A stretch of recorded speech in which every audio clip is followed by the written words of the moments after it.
Hey everyone, welcome back to the channel. We're just going to jump into the content today because there's a whole slew of things that could be happening when you're downloading a huge update like the new macOS Ventura. So the first thing that I want to talk about is if Ventura just fails to download onto our computer, and that does happen to a good amount of us, the one thing that you should check is the system report on Apple. You can actually Google system status and check the status of certain servers, because if there is a server down on Apple's end, that's not your fault why Ventura can't download. Of course, make sure that your internet connection is solid and functioning, and of course make sure that you have enough disk space on your computer. Right now I think the beta is 12 gigabytes large, and in the past the full version of any macOS is double the size of the beta, so it's probably going to be 24 gigs or 25 gigs for the full version of Ventura when it comes out. And if you have a problem with hard drive space, I recommend using this app called CleanMyMac X, because it really makes cleaning up your system junk really easy. And of course there's a module for a lot of things that this app can do for you, but let's do a quick scan of system junk,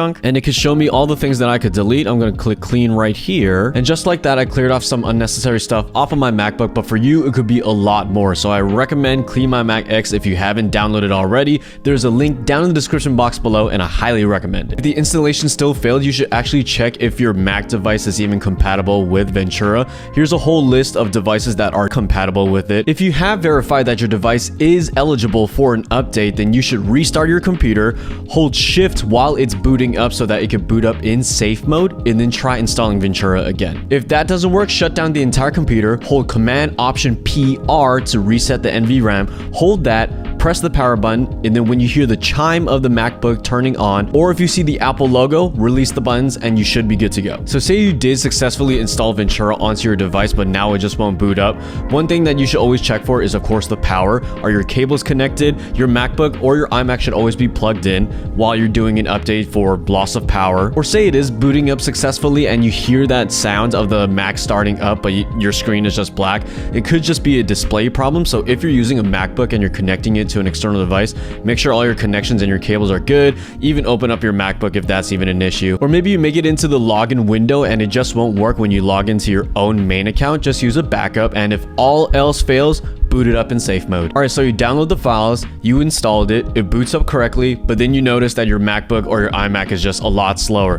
One thing that I really recommend is to use CleanMyMac X. We're going to run some maintenance scripts in this tab over here. We're going to click all the options that we can, and then we're going to run the task. It's as simple as that, and hopefully that fixes a lot of the issues for you. Okay, so maybe it's not an issue of speed, but rather a problem with stability. You can open up your apps, but they start crashing all over the place. Here are a couple steps that you can take. Open up your Mac App Store, click on Updates in the bottom left, and update everything that shows up. Another thing that you could do is to open up your activity monitor and see what apps are taking up a huge amount of your CPU. If there's anything that's near 100% or more than that, you should highlight it, click on this little stop sign over here, and stop that process. And if all else fails, just use CleanMyMac X, head over to the uninstaller tool, click on the app that's giving you problems, hit reset over here, and there is an extremely high likelihood that your problem will be solved. And the last problem that you could run into is Wi-Fi or Bluetooth issues. Head over to the control center in the top right corner, click on the Wi-Fi, and sometimes you just need to click on your router name because your device forgot what it was. And of course you could always reset your Wi-Fi router or just move your device closer to it to solve the issue. For the Bluetooth problem, you could always just turn it off and then on again. And if it's not that, then just have your Bluetooth device disconnect from your Mac and then repair it, and hopefully that works.